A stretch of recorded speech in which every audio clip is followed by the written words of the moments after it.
Hello everyone, welcome to channel Gyan Vidhi.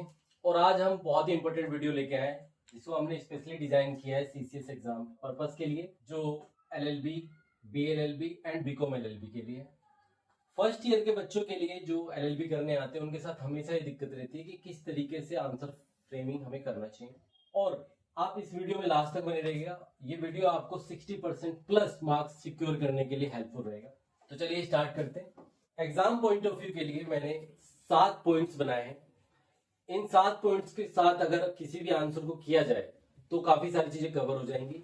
और हर points के law के अंदर नंबर अलग अलग दिए जाते हैं, जैसे कि सेक्शन लिखने के अलग नंबर होते हैं, जजमेंट लिखने के अलग नंबर होते हैं, इंग्रेडिएंट्स लिखने के अलग नंबर होते हैं। तो चलिए वन बाय वन डिस्कस करते हैं। 7 पॉइंट क्या है। सबसे पहले आप इंट्रोडक्शन देंगे किसी भी क्वेश्चन का। सेकेंड नंबर पे एसेंशियल एलिमेंट लिखेंगे। एसेंशियल एलिमेंट लिखने के बाद थर्ड पॉइंट पे उन एलिमेंट्स को आप एक्सप्लेन करेंगे। फोर्थ पॉइंट पे आप एग्जाम्पल देंगे, इलस्ट्रेशन देंगे, जैसे कि लॉ में इलस्ट्रेशन होता है। 5 नंबर पे आप केस लॉ बताएंगे अगर उसमें कोई केस लॉ है तो। 6 नंबर पे आप your on point of view, आप अपना पॉइंट ऑफ व्यू बताएंगे। और 7 पे आप उसको कंक्लूड कर देंगे। हिंदी वाले स्टूडेंट्स भी इसको इजीली समझ सकते हैं। सबसे पहले आपको परिचय बताना है, परिचय किसी भी क्वेश्चन का। फिर उस क्वेश्चन के आवश्यक तत्व क्या है वो बताएं। फिर उन तत्वों को की व्याख्या करें, एक्सप्लेन करें, उनको उदाहरण के साथ आप समझाएं। देन केस लॉ बताएं और आपका अपना दृष्टिकोण जो आपने उसको समझा हो वो बताएं। और लास्ट में उसको कंक्लूड कर दें, निष्कर्ष पे पहुंच जाए। इन्हीं पॉइंट्स में आप अगर आंसर देते हैं तो ये काफी हेल्पफुल रहेगा आपको अच्छे नंबर सिक्योर करने के लिए।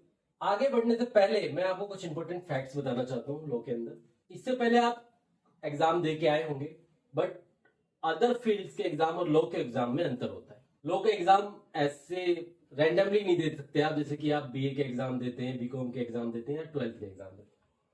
कोई भी आप आंसर फ्रेम करें तो जब आप आंसर शीट में पैराग्राफ बनाए तो वो पैराग्राफ 4 से 6 लाइन से ज्यादा का नहीं होना चाहिए। रीजन उसके पीछे बहुत इंपॉर्टेंट है।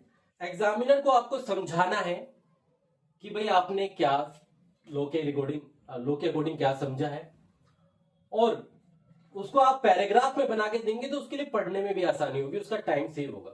अगर आपने लंबे लंबे पैराग्राफ बनाए हैं तो शायद वो एक रीजनेबल जो मार्किंग होती है वो देके आपको टाल देंगे, चाहे उसमें कितने भी अच्छे फैक्ट्स क्यों ना लिखे। तो आप 4 से 6 लाइन से ज्यादा का पैराग्राफ ना बनाएं और उसके बाद 1 या 2 लाइन का आप गैप भी दें ताकि वो पैराग्राफ अलग होके सामने से नजर आए। इसके 2 बेनिफिट हैं। पहला बेनिफिट है कि भाई एग्जामिनर को अच्छे समझ में आ जाएगा। दूसरा, आपको कॉपी फिल करने में भी आसानी होगी जब आप पैराग्राफ में लिखेंगे गैप डाल के। सेकेंड जो इंपॉर्टेंट नोट है वो ये है कि जब भी आप किसी सेक्शन को, चाहे वो बीएनएस का हो, चाहे वो कॉन्ट्रैक्ट का हो, या कोई आर्टिकल जो कि संविधान में है, या फिर कोई केस लो, अगर आप डिस्कस करते हैं एग्जाम में, उसको लिखने के बाद या तो आप उसको अंडरलाइन करें या फिर उसको हाईलाइट करें या फिर उसके बाद 1 लाइन का गैप दे दें। ठीक, 3 तरीके से पैटर्न आता है एग्जाम में: long question, short question and very short question. Long question जो है मिनिमम 3 पेजेस का होना ही चाहिए, जैसे कि आप 1 बाय 1 पलट के देखेंगे तो 6 पेज में कन्वर्ट हो जाएगा। शॉर्ट क्वेश्चन 2 पेजेस में होना चाहिए, इस तरीके से आप देखेंगे 1 बाय 1 पलट के तो 4 पेजेस में आएगा। और वेरी शॉर्ट आपका 1 पेज या हाफ पेज में भी कंप्लीट हो जाता है, आपको एसेंशियल पॉइंट अगर आपने कंक्लूड कर दिए।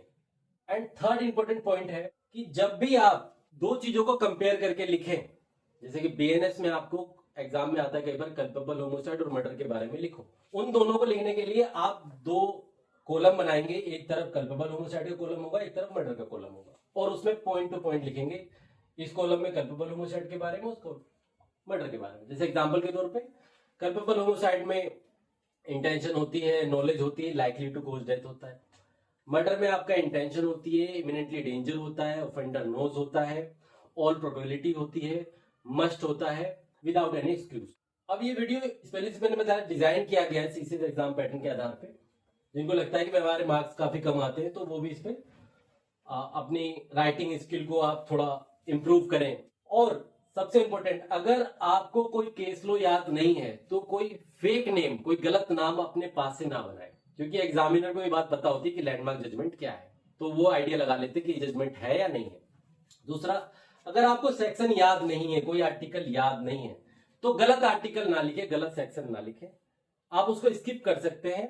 उसके इंग्रेडिएंट्स लिख लीजिए, वो सफिशिएंट मान लिया जाएगा, बट गलत सेक्शन या गलत जजमेंट आप मेंशन एग्जाम में ना करें। और दूसरी जो दिक्कत रहती है बच्चों को कि भाई इतने सारे सेक्शन या इतने सारे आर्टिकल कैसे याद करें, उसका सोल्यूशन तो कुछ नहीं है, बस ये है कि भाई जो आपको लगता है कि एग्जाम पॉइंट ऑफ व्यू से इंपॉर्टेंट है, सिर्फ उन्हीं सेक्शन को याद करें। जैसे कल्पेबल होमोसाइड है, मर्डर है, किडनैपिंग है, अबडक्शन है, थेफ्ट है, रोबरी, ये पार्टिकुलर सेक्शन आपको याद करना है एग्जाम पॉइंट ऑफ व्यू से। एक और जरूरी डाउट जो बच्चों को रहता है कि जो बच्चे इंग्लिश में आंसर देते हैं वो हिंदी वर्ड्स का इस्तेमाल नहीं कर सकते एग्जाम में, और हाँ, जो बच्चे हिंदी में एग्जाम देते हैं वो इंग्लिश के वर्ड का इस्तेमाल कर सकते हैं, बट कंडीशन ये है कि जब वो इंग्लिश के वर्ड का इस्तेमाल करें तो उन्हें हिंदी में टाइप करके लिखें। जैसे कि अगर वो लिखना चाहते हैं कल्पेबल होमोसाइड, तो आप उसको इंग्लिश में नहीं लिख सकते, आप उसको हिंदी में कन्वर्ट करके लिख सकते हैं। ठीक उसी तरीके से अगर आप मर्डर लिखना चाहते हैं तो आप मर्डर कन्वर्ट करके हिंदी में लिख सकते हैं। तो चलिए आगे बढ़ते हैं। अब मैंने 3 क्वेश्चन तैयार करे। एक क्वेश्चन मैंने बीएनएस 2023 से लिया है, एक क्वेश्चन मैंने भारतीय संविधान से लिया है, और एक क्वेश्चन मैंने जूरिस्प्रूडेंस से लिया है। तो सबसे पहले हम लेते हैं what is the theft. Theft क्या है? एग्जाम्पल के तौर पर मैं आपको बताता हूँ कि जो मैंने आपको पैटर्न बताया है, 7 पॉइंट्स जो बताए हैं जिस आधार पे आपको आंसर करना चाहिए, उसको मैं थेफ्ट में कैसे कनेक्ट करता हूँ। तो सबसे पहले लेते हैं पहला question, what is the theft. सबसे पहले आप इंट्रोडक्शन देंगे, परिचय देंगे कि सेक्शन 303 और भारतीय न्याय संहिता 2023, शॉर्ट ब्रैकेट में आप लिखे बीएनएस 2023। एक बार आपको एटलीस्ट पूरा संहिता का पूरा नाम लिखना चाहिए, फिर बाद में उसका शॉर्ट बनाना चाहिए। फिर आपको एक्सप्लेन करना है theft is the an offence which is against the movable property which is done with the dishonest intention and such property under the possession of any person and moves or takes such property without the consent, इसे हम theft कहते हैं। ये introduction हो गया इसका कि चोरी एक ऐसा अपराध है जो चल संपत्ति के विरुद्ध है, जो बेईमानी के इरादे से किया जाता है, और ऐसी संपत्ति किसी व्यक्ति के कब्जे में होती है और उस व्यक्ति की सहमति के बिना ऐसी संपत्ति को ले जाया जाता है, मूव किया जाता है, तो थेफ्ट। अब सेकंड जो पॉइंट बताया मैंने, एसेंशियल पॉइंट बताए आप, तो इसमें 5 एसेंशियल पॉइंट है थेफ्ट के। तो सबसे पहला है पॉइंट इसमें डिसऑनेस्ट इंटेंशन, सेकंड है मूवेबल प्रॉपर्टी, थर्ड है आउट ऑफ पोजीशन, फोर्थ है विदाउट कंसेंट, एंड फिफ्थ है मूव्स दैट प्रॉपर्टी। ये आप हेडिंग बनाएंगे इनकी एग्जाम में। थर्ड पॉइंट है उसमें आप उनका एक्सप्लेनेशन करेंगे कि भाई डिसऑनेस्ट इंटेंशन क्या होता है, गलत इरादा आप एक्सप्लेन करें। मूवेबल प्रॉपर्टी क्या होता है, तो आप उसमें मूवेबल और रिमूवेबल प्रॉपर्टी का डिफरेंस बताएंगे। फिर पोजीशन क्या होता है, पोजीशन के साथ आप ओनरशिप भी डिस्कस कर सकते हैं कि पोजीशन अलग चीज है और ओनरशिप अलग चीज है। फिर उसके बाद विदाउट कंसेंट, जी कंसेंट क्या होती है, कंसेंट एक्सप्रेस भी होती है, इम्प्लाइड भी होती है, जो आपने कॉन्ट्रैक्ट में भी पढ़ा होगा। और लास्ट है मूव्स। मूव्स क्या है कि आपने किसी प्रॉपर्टी को चुराया बट उसको लेके नहीं गए, सिर्फ एक जगह से दूसरी जगह हटा दिया इस इरादे से कि मैं इसे बाद में लेके जाऊंगा, तो ये भी थेफ्ट की कैटेगरी में आता है। तो आप इसको एक्सप्लेन करेंगे। देन एक्सप्लेन करने के बाद इलस्ट्रेशन देंगे। जो इलस्ट्रेशन सेक्शन 303 बीएनएस में दिए गए हैं कि एनिमल की चोरी कैसे होती है, पेड़ की चोरी कैसे होती है, जैसे ही पेड़ झुकेगा वैसी उसकी चोरी हो जाएगी, चाहे आप उसको लेके जाएं या ना लेके जाएं। ठीक है, अपनी ही प्रॉपर्टी को कैसे आप चुरा सकते हैं, और इसके रिगार्डिंग आप अपना पॉइंट ऑफ व्यू भी इसमें डाल सकते हैं। फिर आप केस लो बताएं, जैसे कि लैंडमार्क केस है इसमें, Ken Mehra versus state of Rajasthan, Avtar Singh versus state of Punjab. ठीक है, ये एयरक्राफ्ट चोरी का है और इलेक्ट्रिसिटी चोरी का है, तो ये लैंडमार्क जजमेंट आपको मेंशन करना है। फिर केस लो के बाद आप अपना थॉट प्रोसेस एग्जाम्पल के अकॉर्डिंग अपना दृष्टिकोण बताएं कि भाई आपको थेफ्ट में क्या समझ में आया है, उसको क्रिमिनल मिसअप्रोप्रिएशन या क्रिमिनल ब्रीच ऑफ ट्रस्ट से आप कंपेयर करके भी समझा सकते हैं कि भाई ये चीज अलग है और ये चीज अलग है। देन लास्ट में आप अपने आंसर को कंक्लूड कर दीजिए, निष्कर्ष लगा दीजिए।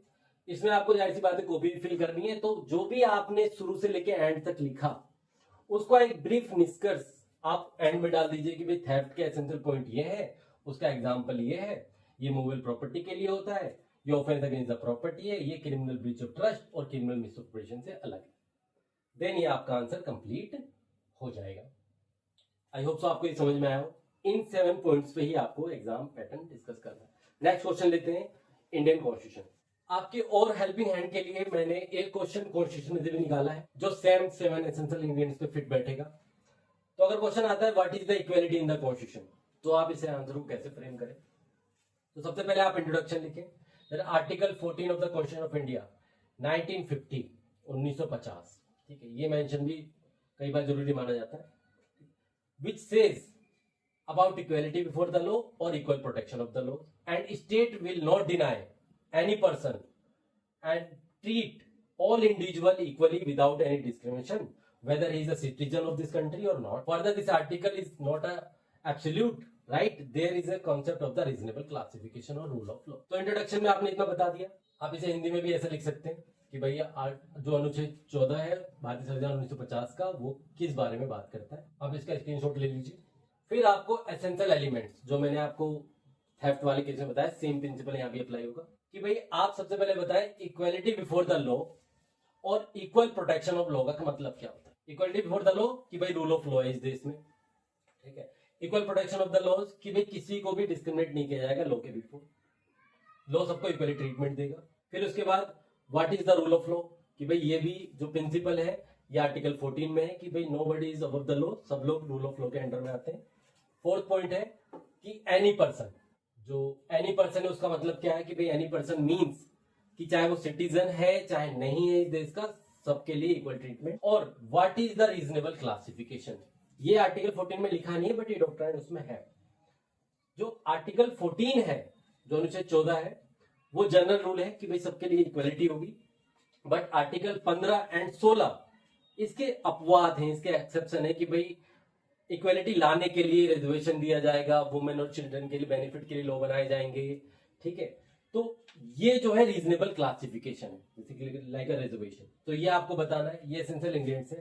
फिर इन्हीं पॉइंट्स को आपको एक्सप्लेन करना है कि इक्वालिटी बिफोर द लॉ क्या होता है, इक्वल प्रोटेक्शन ऑफ लॉ क्या होता है, रूल ऑफ लॉ का मतलब क्या होता है, एनी पर्सन में कौन कौन आते हैं, डॉक्ट्रिन ऑफ रीजनेबल क्लासिफिकेशन क्या है। इसकी एक्सप्लेनेशन करने के बाद जो हमारा फोर्थ पॉइंट है कि आप इलस्ट्रेशन देंगे, समझाएंगे कि जैसे राइट टू लाइफ है, every person has a right to life, किसी को भी आप राइट टू लाइफ डिनाई नहीं कर सकते, चाहे वो सिटीजन हो चाहे ना हो।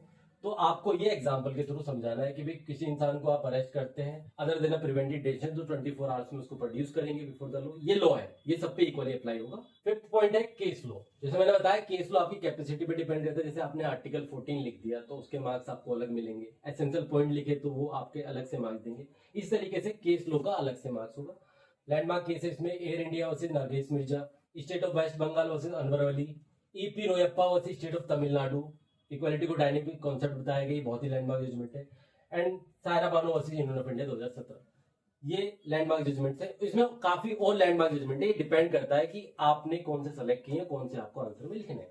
फिर आप अपने थॉट प्रोसेस लिख सकते हैं कि भाई जो आर्टिकल 14 है जब सबको इक्वल ट्रीटमेंट देता है तो 12 लाख रुपए जिनकी एनुअली इनकम है वो टैक्स क्यों नहीं देते, 50 लाख वाले 20% 25% क्यों देते, और 1 करोड़ जिसकी इनकम है एनुअली वो 30% टैक्स क्यों देता है। ये आप एग्जाम में को समझा सकते हैं कि भाई इक्वालिटी लाने के लिए ही जरूरी है, टैक्स का स्लैब है। फिर आप उसको कंक्लूड करिए। कंक्लूड में मैंने बताया कि आप अपना पॉइंट ऑफ व्यू लिखें, तो आप सजेस्ट भी कर सकते हैं वहां पे कि भाई इक्वालिटी इस देश में आज तक क्यों नहीं आई है या कैसे लाई जा सकती है, और अगर इक्वालिटी आ गई तो फिर उसको कैसे मेंटेन किया जाएगा। आप अपने पॉइंट ऑफ व्यू से उसको कंक्लूड कर देंगे तो आपका आंसर कंप्लीट हो जाएगा। अब सबसे इंपॉर्टेंट क्वेश्चन जो मैंने लिया है लास्ट में कंक्लूड करने के लिए, जूरिस्प्रूडेंस। फर्स्ट जो एग्जाम होगा आपका एलएलबी का वो जूरिस्प्रूडेंस का होगा, और ये सब्जेक्ट इतना टेक्निकल है कि टीचर्स इसे पढ़ाने से भागते हैं, कहते हैं भाई मैं नहीं पढ़ाऊंगा इसको, बच्चों की मोस्टली बैक लगती है इसमें, बच्चे फेल होते हैं सब्जेक्ट में। इसको मैंने समझाने की कोशिश की कि भाई आपको जूरिस्प्रूडेंस का आंसर कैसे फ्रेम करना है, और उसमें भी 7 पॉइंट्स ही जो मैंने आपको बताया पहले, जो कॉन्स्टिट्यूशन पे या जो थेफ्ट में अप्लाई किए वो यहाँ पर भी अप्लाई हो सकते हैं। तो सबसे पहले अगर क्वेश्चन आता है कि अस्टीन की थ्योरी बताइए, तो आपको कैसे आंसर फ्रेम करना है। सबसे पहले आपको इंट्रोडक्शन देना है, law is the command of sovereign body, theory से स्टार्ट करना है आपको। Law is the command of sovereign body, this theory is pronounced by the John Austin, ये थ्योरी जॉन अस्टीन के द्वारा दी गई फ्रॉम एनालिटिकल स्कूल, ये एनालिटिकल स्कूल से है। And he is considered father of this school, इन्हें इस स्कूल का फादर माना जाता है, जनक माना जाता है। This school based on the law made by the parliament, parliament के जो लॉ बनाए जाते हैं उसको ही आप सॉवरेन बॉडी के थ्रू माने जाते हैं कि लॉ है। तो उन्होंने लॉ को 2 भाग में बताया कि एक लॉ जो इंसानों के थ्रू बनता है, सॉवरेन बॉडी के थ्रू बनता है, जिसे इंसानों ने बनाया, जैसे कि संविधान, बीएनएस, टॉट, कॉन्ट्रैक्ट, ये इंसानों ने बनाया। वहीं अगर आप बात करें होली बुक की, होली कुरान, होली गीता, होली बाइबल, जितने भी ग्रंथ हैं वो माना जाता है कि भाई इंसानों के द्वारा नहीं लिखे गए, ये प्रकृति की तरफ से हमें मिले। इतना लिखने के बाद एग्जामिनर को ये आइडिया हो जाएगा कि भाई आपको एनालिटिकल स्कूल के बारे में पता है, इस थ्योरी के बारे में पता है। फिर वो आपके आंसर को पॉजिटिव वे में देखेंगे आगे चल। देन आप बताएं essential element of the John Austin, कि भाई जॉन ऑस्टिन की जो थ्योरी है उसमें एसेंशियल एलिमेंट्स क्या है, जो सेकंड पॉइंट आप बताएं। तो सबसे पहले बताएं what is the meaning of law, law क्या है। मैंने बताया कि लॉ दो तरीके का है, by the human, by the God. फिर what is the meaning of command, command क्या होती है ये बताएं। फिर what is the meaning of the sovereign body, ये एसेंशियल इंग्रेडिएंट्स हैं इनकी थ्योरी के। फिर इस थ्योरी को थर्ड पॉइंट में आप एक्सप्लेन करेंगे। एक्सप्लेनेशन में आप बताएंगे कि भाई लॉ क्या है। तो लॉ की जो डेफिनेशन है वो आर्टिकल 13 में दी गई है, संविधान का जो आर्टिकल 13 है उसमें लॉ की डेफिनेशन दी गई है। लॉ में क्या क्या आता है, लॉ में रूल, रेगुलेशन, ऑर्डिनेंस, कस्टम, सभी कुछ आता है। तो आप इसकी हेल्प से भी समझा सकते हैं एग्जामिनर को कि लॉ के अंदर क्या क्या आता है। फिर बताएं मीनिंग ऑफ कमांड, कमांड का मतलब क्या होता है और सॉवरेन बॉडी का क्या मतलब होता है। जैसे एग्जांपल के तौर पर अगर मैं समझाऊं, जो पार्लियामेंट होती है, जो राज्य की विधानसभा होती है, इसमें लोगों के द्वारा वोट करके चुना जाता है और वो लोग जाते हैं आपके बिहाफ पे और वहां पे कानून बनाते हैं। अब जो उन्होंने कानून बनाया है ये आपको मानना चाहिए, जो ऑर्डर उन्होंने दिए हैं वो आप पे अप्लाई होंगे। तो जो ये कानून है ये आप पे कमांड है, जो उन्होंने बनाया वो तो कानून है, जो ऑर्डर उसमें लिखे हैं वो आपके ऊपर कमांड है। और सॉवरेन बॉडी ने बनाया मतलब कि उनको सरकार के द्वारा चुन के, सरकार को चुन के भेजा है, आपने वोट के थ्रू भेजा है, तो ये सॉवरेन बॉडी है। जैसे कि आपने कई बार देखा होगा कि कोई बिल आया, जैसे किसान बिल आया, किसान बिल में मोदी जी की गवर्नमेंट ने बनाया, मोदी जी की सरकार को चुना गया लोगों के थ्रू, वोट डाला, कानून बना, कानून आ गया। अब कानून आप पे एप्लीकेबल है, आप नहीं मान रहे, एक्सेप्ट करने से मना कर रहे हो, तो आप पे लाठीचार्ज भी होगा। अब क्वेश्चन ये आता है कि सिंगल जो बिल था किसान बिल वो वापस क्यों हो गया, क्योंकि सोसाइटी ने एक्सेप्ट करने से मना कर दिया, उनकी कमांड को उन्होंने एक्सेप्ट नहीं करा। अब कोई केस लो इसमें तो वो आप डिस्कस कर सकते हैं एज पर योर कैपेसिटी, जैसे कि AK गोपालन का केस है, इसके अंदर ऑन थॉट प्रोसेस में आप बता सकते हैं कि भाई किसान बिल जो आया था वो क्यों वापस हुआ। फिर आप इसमें ये भी समझा सकते हैं कि जो इस स्कूल के जो अलग राइटर हैं, जैसे कि जेरमी बेंथम है, कैल्सन है, उनकी थ्योरी क्या है। ऑस्टिन की अगर थ्योरी पूछी गई तो ये नहीं है कि आपको ऑस्टिन तक ही सीमित रहना है, आपको बेंथम का थॉट प्रोसेस भी और कैल्सन का थॉट प्रोसेस भी बताना चाहिए एग्जामिनर। फिर इसके अलावा आप बताएं कि नेचुरल स्कूल और हिस्टोरिकल स्कूल से आप इसको कंपेयर करके एग्जामिनर को समझा दें कि भाई ये स्कूल क्यों इनसे अलग है, इस स्कूल के बेनिफिट क्या है, इस स्कूल के नुकसान क्या है। तो इस स्कूल के बेनिफिट तो ये है कि भाई लोगों को वोट के थ्रू चुना जाएगा, प्रॉपर लॉ बनेगा। वीकनेस यही है इसके अंदर कि अगर लोगों ने एक्सेप्ट करने से मना कर दिया तो फिर क्या होगा उस कानून का। तो इंडिया में 5 स्कूल इंपोर्टेंट है, 5 स्कूल को ध्यान में रख के ही कानून बनाया जाता है। फिर आप इसको कंक्लूड कर दीजिए। कंक्लूड में आप जितना भी आपने डिस्कस किया सबका ब्रीफ दे दीजिए, अदर स्कूल से कंपेयर कर दीजिए, उसकी वीकनेस, उसका स्ट्रॉन्ग पॉइंट बताइए, ऑस्टिन का स्ट्रॉन्ग पॉइंट क्या है, उसका वीकनेस क्या है वो बताइए अदर स्कूल से कंपेयर करके, एंड आपका पर्सनल पॉइंट ऑफ व्यू क्या है ये आप कंक्लूजन में बताएं कि आपको ये स्कूल कहां तक सही लगता है। देन आप इसको कंप्लीट कर सकते हैं और ये 7 पॉइंट इन तीनों ही क्वेश्चन पे फिटेड बैठते हैं। तो इस पॉइंट ऑफ व्यू से अगर आप इसको आंसर फ्रेम करेंगे तो आप, आई होप सो कि आप 60+% लॉ में सिक्योर कर पाए। और लॉ का एग्जाम जैसे मैंने बताया अलग होता है, डिफरेंट एग्जामिनेशन, ये पैटर्न में ही होना चाहिए।